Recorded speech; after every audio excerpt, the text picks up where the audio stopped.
What is going on, everybody? Pete Simonetti here for NyynewsTV.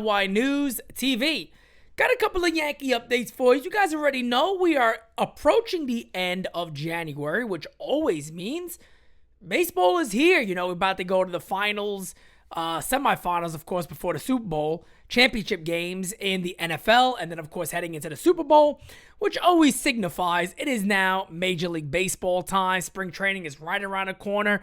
Pitchers and catchers are a couple of weeks away, and, of course, the first couple of games are about a little over a month away, but things are heating up, getting ready to go for baseball season.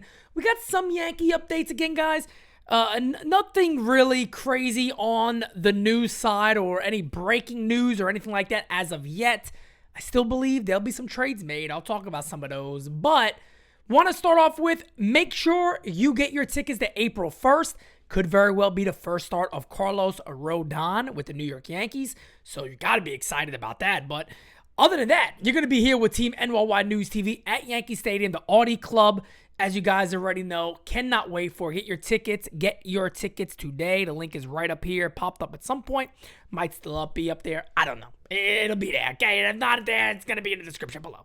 But let's get right into the New York Yankees. The big thing out there right now is Brian Cashman hyping up Aaron Hicks. Now, I'm going to talk about this in a couple of different ways because, look, is Brian Cashman going to come out and go, hey, look, Aaron Hicks sucks ass. He's a piece of garbage. You know, the guy got to go.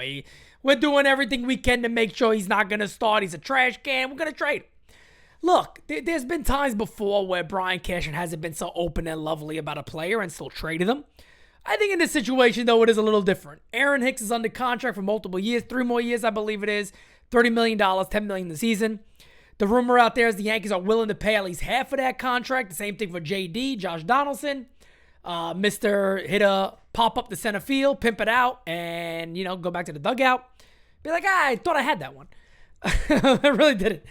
But Aaron Hicks, on the other hand, guys, everybody's tired of Aaron Hicks. There's no denying that. I'm gonna say something right now. Maybe I'll come back to it later and be like, wow, I guess I was wrong. I'm going to say it right now. Aaron Hicks is not going to be the Yankee starter in left field. There is no way in hell that this team could be this stupid. Would it shock me? No.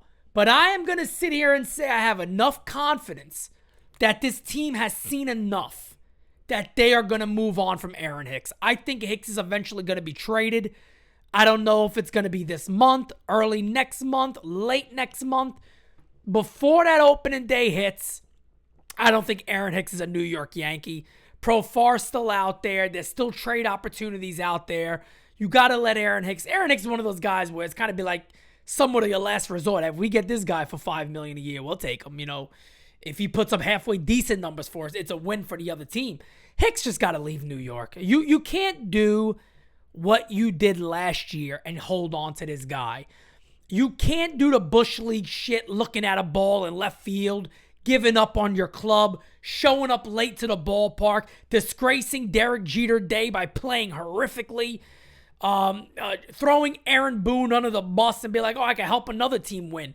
Broden, what are you doing here? Get off my friggin' team. I never would have brought him back in the first place. If it was me, he would have been gone that same minute I seen those comments, heard about those comments. If he's in the lineup, he's out the lineup, but he's also out the door at the same time. But we know the Yankees don't always necessarily run that way, if they ever run that way at all. It's not something the Yankees really do. But I'm going to come out and say it right now. I have called the Yankees about every single name in the book over the last couple of months, last year. When they deserve it, when they don't deserve it, I give them their flowers. Aaron Hicks is not going to be the Yankees left fielder. They can't do it. I don't know if my heart could take it. So I got to go with my own health over anything in this regard. Aaron Hicks cannot be the Yankees left fielder, and I'm hopeful that he's not. Speaking of potential left fielders, here's a name you guys have heard me talk about a lot.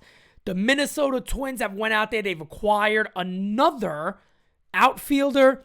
Gives them quite a few outfielders out there, a bit of them actually. They got 3 lefty outfielders that are possible. Now, I'm only going to talk about one because I really think he makes the most sense for the Yankees. And we do know the Yankees have interest in him. They've had interest in him in the past. And a lot of times that leads Brian Cashman to make certain deals. And that is, again, Max Kepler. Now, you guys already know Kepler. Some of you have listened with me and have agreed with me of saying, Pete, you are right. If we have asked for guys that put the ball in play, Kepler puts the ball in play. Again, we'll say it. I'll say it again. Is he the sexy name? No. Brian Reynolds is the sexy name that everybody wants. He's not. But does he do what we have complained that the Yankees do too much of? He doesn't do it, and that is the strikeout. He puts the ball in play. Kepler has very, very good K percentage numbers. The shift is obviously going away. He has good speed, very good defensively, good arm, good player in the outfield. Hasn't really put it together with the bat as Minnesota expected he would. Coming to the Yankees, he leads off. Maybe if they're smart, you got him in the 1-2 hole. DJ, Kepler, DJ. However you want to go about that. Some people even like Bader, Kepler, Bader, Judge. We'll see if Judge still gets the 2-hole. I don't like it. Kepler, Judge. Oh, well. I think Judge is your best hitter. I think you stay old school on that. Keep him third as being the best hitter. Most RBI opportunities. Biggest chance to give your team a larger lead. 2 guys get on. Judge could pop one. Think that's the way you got to go about it. Speed. Putting the ball in play on top. And try to wreak havoc on those base paths this year. With the new rule changes, it's definitely going to make a little bit of a difference. The other big news of this week is not really Yankee related, but it could be in a sense if you want to have fun discussing trade scenarios and possible outcomes.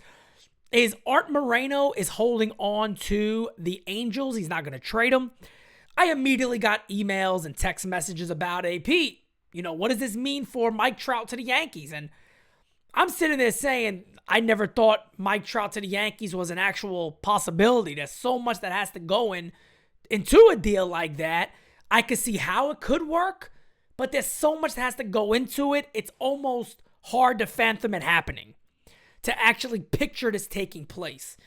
But it would be very difficult for Moreno right now to be like, hey, we're getting rid of Trout. He came out and was like, hey, look, man, haven't sold the club, but I want to win here. I want to give this team the best chance to win.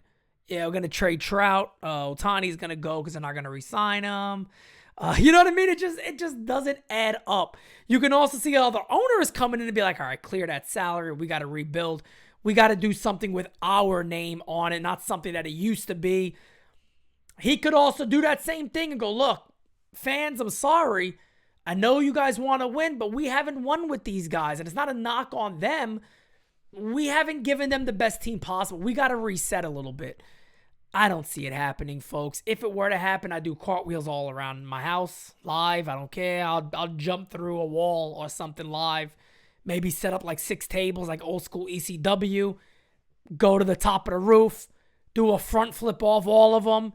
If they got them, I'll do that live. The fiance probably wouldn't be happy with me. And knowing the way I've been injury prone over the last couple of years, I might not be doing these streams too often. And game season may be a thing of the past. Just put it there. I'll just put it like that. Okay? And I don't have a predecessor yet. Okay? I don't have a predecessor that's going to come in here and be like, all right, man, thank you, Pete, for getting us started. We're gonna continue on the mission and the journey. I don't have that, okay? I don't have that right now. My son's not too interested in this. That's what it is. Okay? I don't know. Maybe one of you will take over one day. How the hell do I know? But anyway, guys, I'm excited. Look, I'm still happy for this year to begin. And not even mainly because of the Yankees. Look, they go out there and make a move. They get a left fielder. Aaron Hicks is gone. I could fight for this team. I'll fight for this team. I'll defend this team to a degree. There's going to be things I call out as I always do, but I'm optimistic. I am. I'm surprisingly. I'm a little more optimistic. I've talked for years and years how the Yankees need a 1-2 punch. They got one. You know what I mean? I can't be upset about Carlos Rodon being a Yankee. Now, am I upset at Brian Cashman? Yeah, I am, because Brian Cashman has had 3 months to move some of these guys. He's had 3 months to get creative. He's had 3 months to really restructure an offense that I think needs some restructuring. You got one of the greatest players in baseball on your team who had one of the best years ever. You just signed him to a 9-year contract. Hal Steinbrenner, thank you, sir. But Rebuild around him. Put something different. Look at the rule changes and go, how do we get better? Is Gleyber Torres the second baseman we need? Is DJ LeMahieu healthy enough? Who's going to be the young guys that we keep? Who's the young guys that we trade? We got to start moving. All these guys aren't going to work out. We now hear that Dominguez was in a deal for Castillo. They decided they went with their other guy. I forgot his name. Instead, the deal with Seattle instead of the Yankees. They felt it was a better fit. So, we'll see where all that goes. But the New York Yankees got Rodon. I need them to make that other move. And it doesn't look. I've said this for a while now. Do I want the sexy move? Of course you want the sexy move. I want to gun for it and go for it.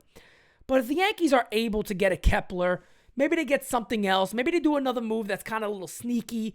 Maybe we know Peraza is in there. Bader's back. He's healthy. He's good. DJ LeMahieu might be the third baseman. Maybe he's healthy. Look, you do got some things to look forward to as a Yankee fan. And of course, the way we start's not the way we finish on a roster. We know that. We understand that. Still got all that crop of talent there. We know that if the rumor is true about Dominguez being involved in that type of deal, hey, look, if that's the case, then Cashman's been willing to make the right move. If their talent evaluators believe that Dominguez in a Reynolds deal isn't the right move, because I'm sorry, I believe if Dominguez has ever been offered in the Reynolds deal, Reynolds will be a Yankee, so I don't think it has been. But other than that, we don't really know anything else at the moment. So this has been a couple of Yankee updates for you, the fan of NyynewsTV. Guys, do me a favor. We're trying to get to 15,000 subs before first pitch. So before the new year begins, I would like to do it before March. I think we're like 762 away, something like that. 762 subs away from 15K. Let's get to 15K before the season begins. So tell your friends, your family, anybody you know. If you got some burner accounts, I don't give a poop. Throw those on there. Who cares? It is what it is. We need that number to be above the 15K before opening day, which is, of course, March 30th this year, about a week and a half after my birthday, I must say.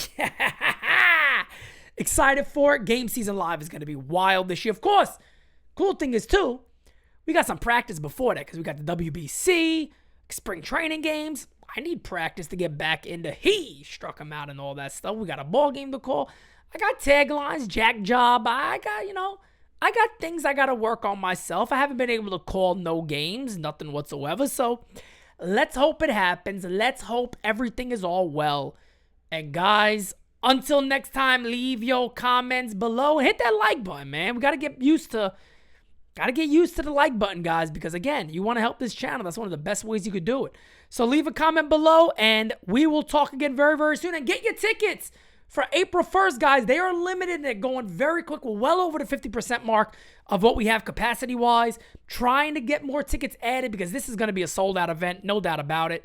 Get your tickets as soon as you can. It's still January. We got up until April 1st, of course, to that game, the couple of days before that. Get them, and I'll talk to you guys again very, very soon. I'm out.